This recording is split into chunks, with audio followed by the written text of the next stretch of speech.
Falará agora o relator geral, Sérgio Barradas Carneiro, e depois eu concederei 2 minutos para as considerações finais aos expositores, aos 4 que compuseram a mesa e aos 4 que aqui estão. Com a palavra, o relator Sérgio Carneiro. Obrigado, presidente, senhoras e senhores deputados, ilustres palestrantes.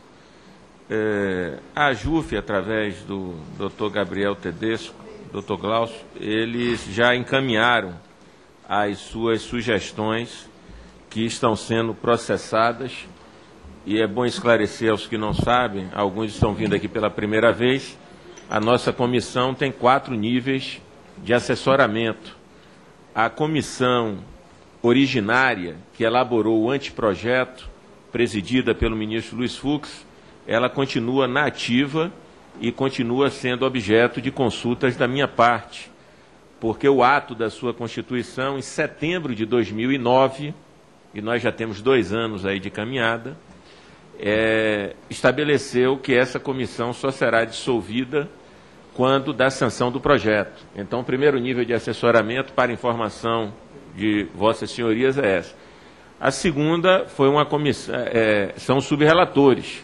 Nós temos 5 subrelatores por cada livro, e esses subrelatores constituíram em torno deles também assessores, né, processualistas dos seus estados, que têm trabalhado de forma sintonizada com a comissão que se formou na Câmara dos Deputados, quando a comissão foi instalada, em torno de mim, o professor Fred Didier Júnior, da Bahia, o professor Paulo Lucon, da USP São Paulo, indicado pelo vice-presidente Michel Temer, o professor Arruda Alvim, indicado pelo ministro Luiz Fux, o desembargador Alexandre Câmara, do Rio de Janeiro, indicação do ilustre presidente Fábio Tradi, o professor Luiz Henrique Volpe, que assessorou o senador Walter Pinheiro, que foi o relator no Senado, e Sérgio Muritiba, também professor do Mato Grosso do Sul. A eles, como eu disse, o grupo foi se ampliando com o doutor Rinaldo Mozalas, né, da Paraíba, o doutor Leonardo Carneiro da Cunha, de Recife, o professor Didiero e o professor Marinoni, do Rio Grande do Sul, enfim. Do Paraná, o professor Medina está na comissão originária. E, além dessas 3 instâncias, nós temos a instância da Casa, 5 consultores que foram disponibilizados, né, pela diretoria-geral das comissões para nos assessorar. O projeto, portanto, ele está sendo examinado, todas as sugestões, todas, que nós recebemos, né, e recebemos aqui da forma com que eu solicitei, disponibilizamos e-mails, a comissão tem o e-mail, né, os projetos essas contribuições são escaneadas ou são encaminhadas a todos esses níveis de assessoramento para o amadurecimento, a reflexão. Tem propostas que são boas, né, mas que fogem à sistematização do projeto. O novo CPC, ele é um conjunto sistêmico de regras em cada etapa, visando, obviamente, a celeridade processual sem perder a segurança jurídica.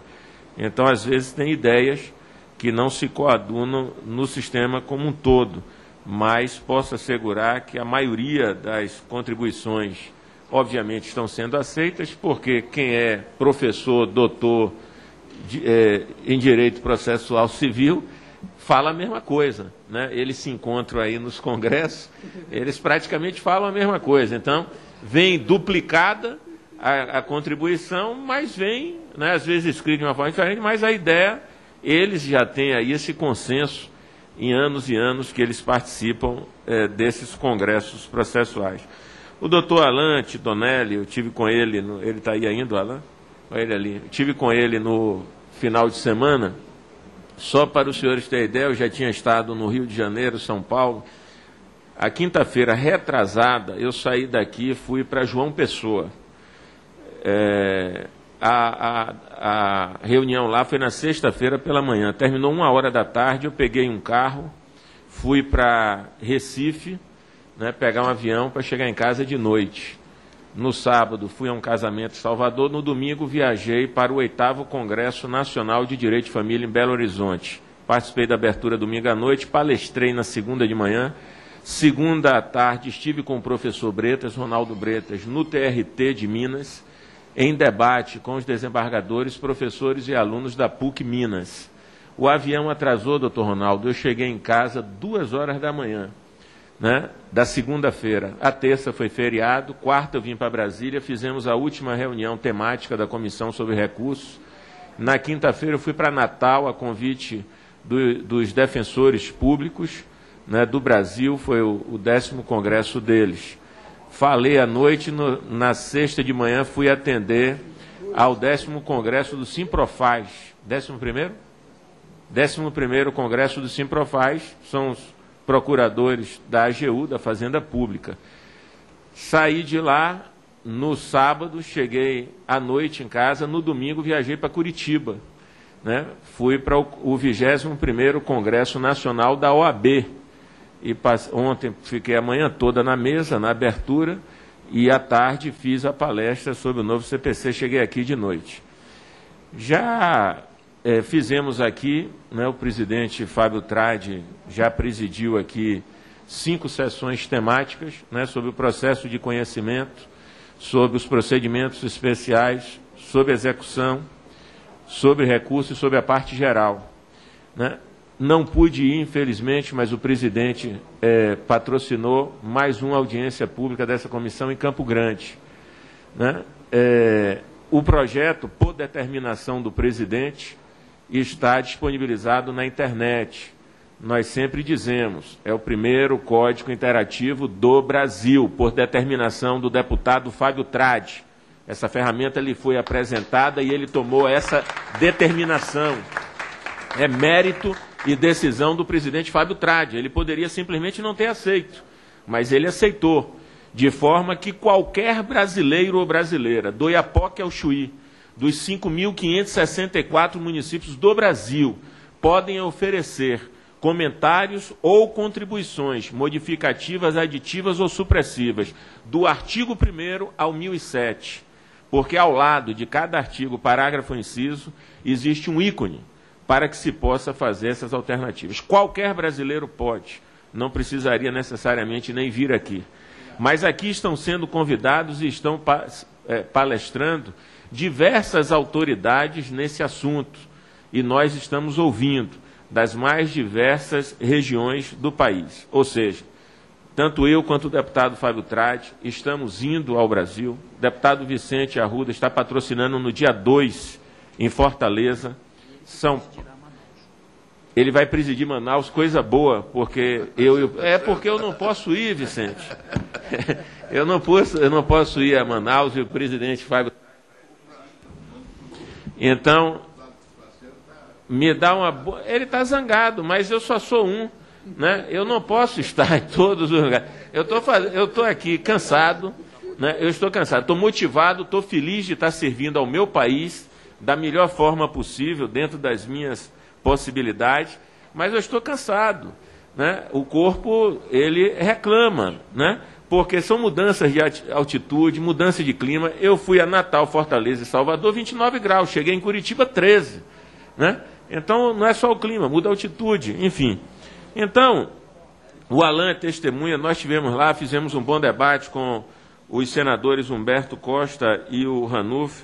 O Alan já tinha me mandado as suas sugestões. O Miguel, posso antecipar que nosso rascunho já suprimimos o parágrafo 1º do artigo 105, né, com relação à Procuradoria. Vai ficar a mesma coisa. O município que não tem a Procuradoria, ele vai continuar contratando advogado. Mas só o fato da gente retirar tem um efeito simbólico, né, de você não consagrar. O Código devia acabar com o termo procurador, chamar advogado. Da União, advogado público.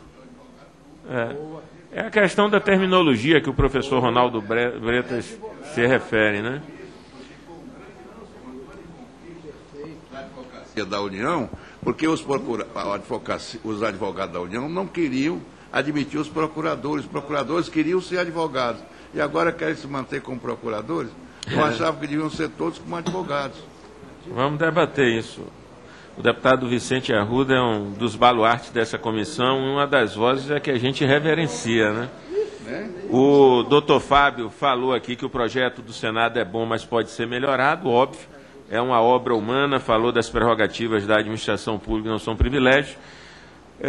Falou também, o doutor Glaucio falou da questão do processo eletrônico, né, que o ministro Teori Zavascki esteve aqui, onde o doutor Ronaldo Bretas está, e disse que nós tínhamos que ousar fazer essa travessia, né? O Miguel falou aqui que há 20 anos atrás ele ouviu um velho professor dizer que a gente ia caminhar para o processo eletrônico.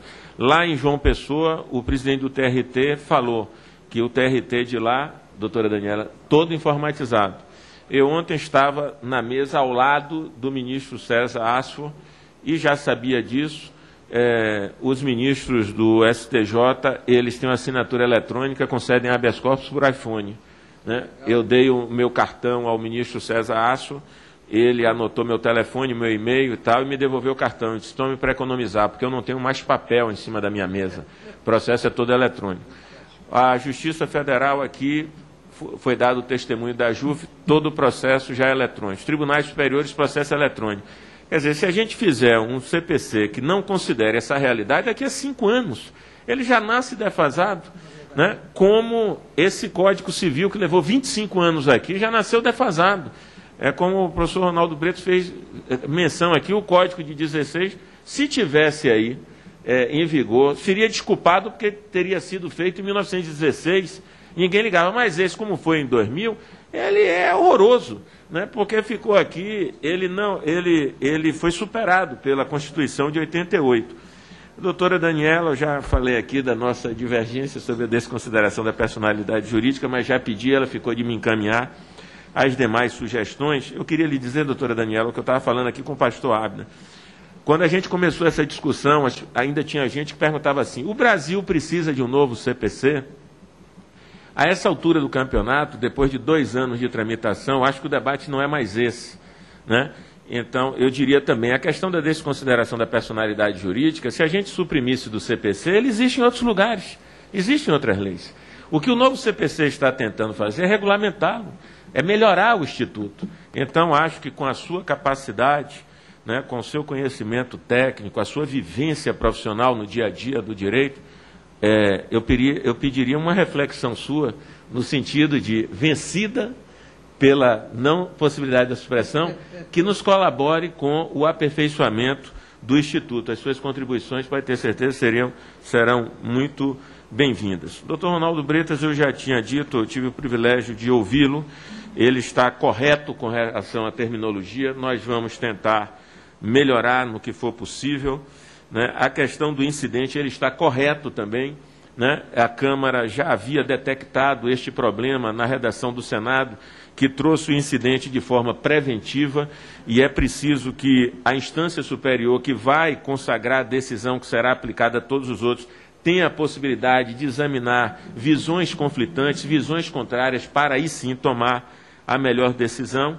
Há exemplo aqui do deputado Vicente Arruda, que sempre bate nessa tecla, falou da questão do efeito suspensivo, né? E o meu querido Abner, né?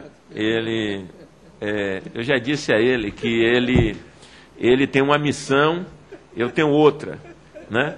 Eu fui autor da PEC do divórcio, a emenda 66, né? Obviamente que o papel dele, né, e da minha igreja católica, não é falar de separação, pelo contrário, o papel deles, a missão deles é preservar a unidade da família, a qual eu prezo muito, mas cresci num ambiente de diversidade, pluralidade, não apenas política. Eu sou do PT, meu pai é do PDT, meu irmão é do PP, mas também religiosa. Eu tenho um irmão que é evangélico, né? Tenho uma irmã que é judia, tem outra que é espírita, né? Eu sou católico. O importante é a crença, né? É crer, né, que existe, né, uma força superior, e é isso que nos une, não importa o nome a que cada um dê. Eu sou a favor do casamento, óbvio, quem não é? O homem é um ser gregário por natureza. Mas, contudo, todavia, entretanto, nada obstante, às vezes a relação ela não pode ser mantida por lei. A lei tem que contemplar o fato social e prever as consequências previdenciárias, sucessórias, patrimoniais de uma possível dissolução do casamento. A igreja não prega a dissolução do casamento. Para a igreja, o casamento é indissolúvel, né? Por isso, a igreja só faz o casamento uma vez. Mas a lei civil prevê a possibilidade do divórcio e da busca da felicidade no segundo relacionamento.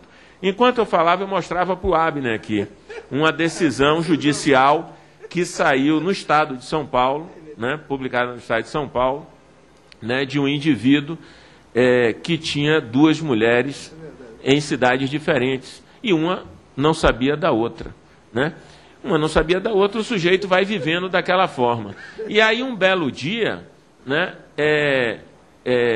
uma morre, ele morre, né? Ele morre. As duas entram em juízo, uma sem saber da outra. O que é que a justiça tem feito? A justiça não tem deixado ao desamparo duas senhoras, às vezes de idade, que de alguma forma colaboraram, né? Então, isso não é ter uma relação de amante, é de companheira. Amante é uma relação que não gera consequência jurídica, né? Amante é uma colega de faculdade, uma colega de escola, é uma vizinha. Não é alguém que se tem uma relação de ânimos, de constituir patrimônio, de constituir família, de procriação.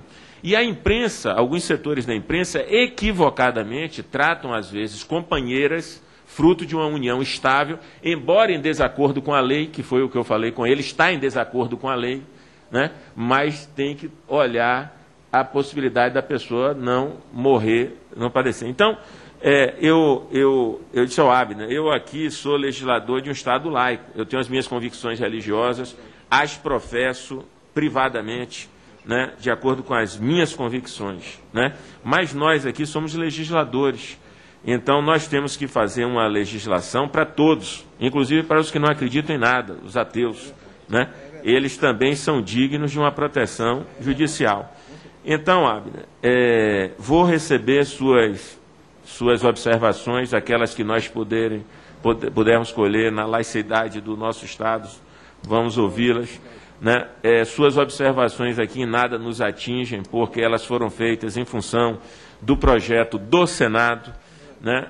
Houve um equívoco nessa tramitação, pela quilometragem, pela rodagem, pela experiência política do senador José Sarney. Ele começou todos os códigos dessa legislatura no Senado. Quilometragem dele, deu 1-0 na Câmara. Mas, na verdade, o Senado é a casa revisora. Se esse código tivesse começado na Câmara, e o procedimento da Câmara é esse aqui, o presidente Fábio Trade hoje ouviu 8 pessoas, né? Ele fez um esforço aqui, adequou, ajustou, atendeu os deputados e fez o Brasil ser ouvido, a habilidade política dele, competência na condução dos trabalhos, né? Mas essa é a natureza da Câmara. A Câmara é demandada. Não há crítica ao Senado pela rapidez com que foi feito lá. Entre a tramitação do anteprojeto e da comissão e o Senado já vão 2 anos. Com mais um aqui na Câmara, são 3 anos. Né? Então, são 2 anos, desculpe, entre o anteprojeto, o Senado e aqui a Câmara. Mas a Câmara é isso, é mexida, é borbulhado. Resultado, além de tudo isso que eu já falei, a Câmara apensou 89 projetos que estavam tramitando aqui, 89, já foram apresentados 450 emendas. Só o seu deputado Eduardo Cunha já apresentou 150. 50 já foram analisadas. Estou lhe dando os números aqui, né? Fora o que foi apresentado diretamente ao relator e não sob a forma de emenda. Então, nós estamos aqui, eu, o deputado Fábio Trade, o deputado Vicente, o deputado Severino, todos aqui estamos cumprindo com as nossas obrigações, nos esforçando da melhor forma possível para servir ao nosso país e servir ao povo brasileiro com essa atitude de humildade, de inflexão. O Brasil está falando e está sendo ouvido, né? pela condução serena, humilde, tranquila, competente do deputado Fábio Tradi. Né? Podem nos acusar de muita coisa e poderão acusar o relator até de não ter sido competente em fazer a melhor obra. O meu esforço será de oferecer um relatório que os meus colegas deputados aprovem no maior percentual possível, 80%, 85%, 90%, 95%. É óbvio que eles vão fazer destaque, é óbvio que eles vão pedir vista. A minha vitória será aproximar dos 100%. Essa será a minha vitória pessoal, é aproximar o máximo possível, né, ser um construtor de pontes entre a sociedade que nós ouvimos e o sentimento da comissão, que em última instância é quem vai votar. São os deputados que vão deliberar. Então eu vou tentar ser um construtor dessa ponte, da sociedade com o sentimento dos deputados, de forma que eu posso não atingir a perfeição, mas o deputado Fábio Tradi, a essa altura do campeonato, já atingiu, né, com a sua condução, né, serena, competente, tranquila, atendendo a todos os colegas, né, e é um testemunho que eu faço questão de dar, não por ele, nós temos aprofundado uma amizade, eu conheci nessa legislatura, mas é por uma questão de justiça. Homens públicos, sérios, probos, honestos, que não se valem da vida pública para tirar proveitos pessoais, como é o caso dele, o único reconhecimento que tem são esses testemunhos. Esse é um testemunho de um colega que está ao lado dele, vendo o esforço que ele está fazendo. Então, o deputado Fábio Tradi merece esse aplauso do Brasil pela condução que ele está fazendo. E eu vou me esforçar para estar à altura dele, para estar à altura da confiança dos meus colegas, do meu partido que me indicou para fazer esse melhor relatório. Obviamente que os meus colegas deputados vão aperfeiçoá-lo na apreciação, nos destaques, enfim. E quero, por fim, saudar aqui o meu colega Manuel Ferreira. Fomos colegas aqui de 95 a 99, né, na legislatura passada.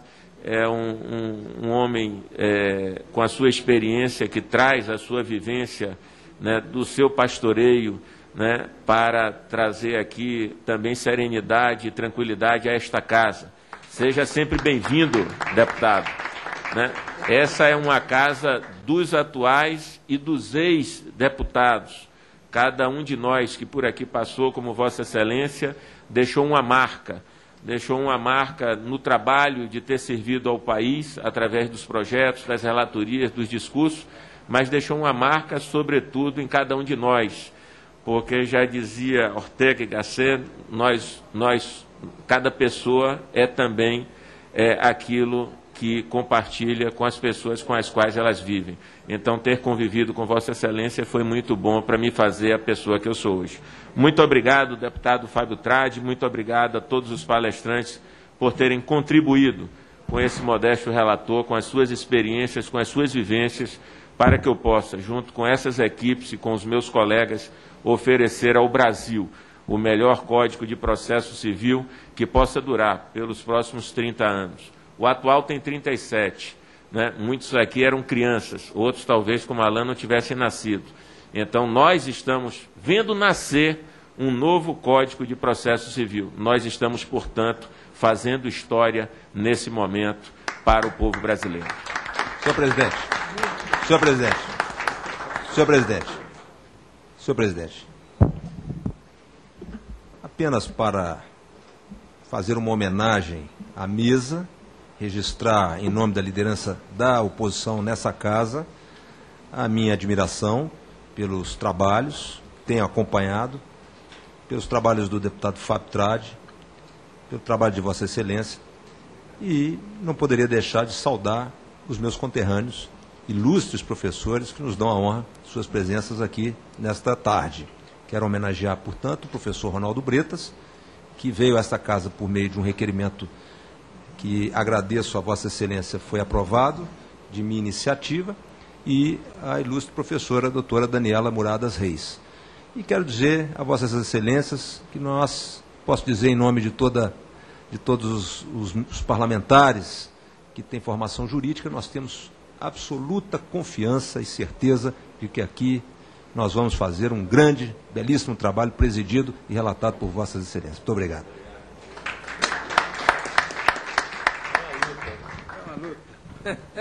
As considerações finais, 2 minutos para cada expositor. Indago se o palestrante Glaucio Maciel Gonçalves está presente. Ausente, portanto, o primeiro expositor. Alan Titonelli Nunes, 2 minutos. Bem, gostaria de agradecer a oportunidade de estar presente aqui nessa comissão especial e reforçar mais uma vez, como dito aí pelo nobre deputado federal Sérgio Barradas, que em todo momento é necessário a gente destacar a relevância do papel daqueles deputados comprometidos com a causa pública. E eu faço esse registro em nome de toda essa comissão, e em nome do presidente e em nome do relator, como já havia destacado no início do meu discurso. Como bem dito pelo nobre presidente, o debate é salutar para a gente eliminar os equívocos, né, as lacunas, e também garantir a manutenção daquilo que a gente entende como correto, né? E como o presidente ressaltou, a montanha-russa, né, fazendo a referência à montanha-russa, eu vou fazer uma referência ao Nelson Rodrigues, que dizia que toda unanimidade é burra. Então, acho que o debate é salutar para a gente evoluir e concretizar alguma coisa melhor. Eu acho que essa comissão tem recebido todas essas sugestões e tem ponderado em cima dessas sugestões.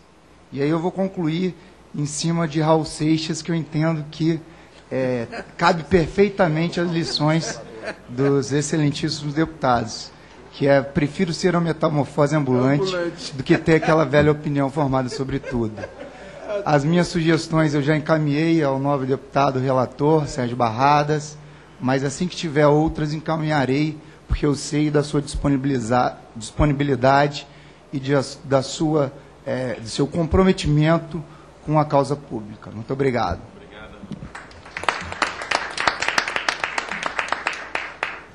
Miguel Rocha Nasser Issa, procurador municipal da cidade de Fortaleza, representando a NPM. Senhor presidente, quero agradecer a Vossa Excelência, quero agradecer ao relator pela oportunidade de expor os pontos de vista da NPM, não só pela oportunidade de expor os pontos de vista, como também por ter acolhido o pleito da Advocacia Pública Municipal. Quero elogiar Vossas Excelências, fazer minhas as palavras dos que me antecederam, por terem garantido um debate amplo, de altíssimo nível, por estarem garantindo ainda esse debate sobre o projeto do CPC. Projeto esse que, se não vai solucionar, como o Alan falou, o problema da morosidade processual, vai contribuir significativamente, acredito, para a sua redução, vai contribuir para a concretização do direito à razoável duração do processo. Eu digo contribuir, porque, lógico, nós sabemos que o problema é estrutural, os problemas são de outras alçadas, né, do Poder Judiciário. Eram essas as minhas considerações. Muito obrigado. Fábio Capucho, representando os procuradores de Estado do país. Bem, volto a agradecer, senhor presidente, senhor relator, demais deputados, pela oportunidade de ter contribuído com o debate. E a minha perspectiva na minha fala foi justamente tentar ressaltar, no que diz respeito à advocacia pública, a necessidade de uma ponderação entre os princípios da celeridade, da razoável duração do processo e as garantias constitucionais da ampla defesa, do contraditório, e acho que realmente dessa forma ponderada, será possível concluir os trabalhos de uma forma que venha realmente a contribuir para a maior concretização dos direitos. E nesse sentido, peço também o cuidado, já que nós estamos vendo que realmente essa comissão está totalmente aberta ao debate, para que analise a evolução que a advocacia pública tem promovido no que diz respeito a próprios entendimentos quanto à condução dos seus processos. Não só, talvez alguns casos são mais comuns na União, mas praticamente todas as unidades federadas têm procurado reduzir o número de recursos, têm procurado evitar as demandas inúteis. E essa é uma preocupação dos advogados públicos, ou seja, nós queremos contribuir sim para a maior celeridade processual, mas dentro de uma perspectiva que assegure ao que é a nossa função, que é a defesa do interesse público. Nós estamos confiantes de que essa comissão conseguirá fazer uma análise bastante ponderada, particularmente pela presença do nosso deputado Fábio Trade, né, que é representante do Estado, que eu acolhi de coração, que é Mato Grosso do Sul, onde nós temos muito orgulho da sua atuação, e sabemos do seu compromisso com a advocacia pública, tanto é que nós temos procurado encaminhar, né, o nome do deputado para assumir a frente parlamentar da advocacia pública, né, a frente parlamentar mista da advocacia pública. Nós temos encaminhado isso. Muito obrigado. Guilherme Guimarães Feliciano, representando a Ana Matra. Senhor deputado, agradecer novamente o convite, estarei sempre à disposição, sempre que seja necessário aqui virei, e nesse limitado tempo, talvez pontuar algumas coisas sobre o que foi dito.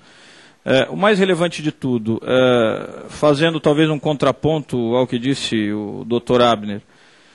Muito bem, se 80% do código é o que é, e 20% é o que há de novidade, desses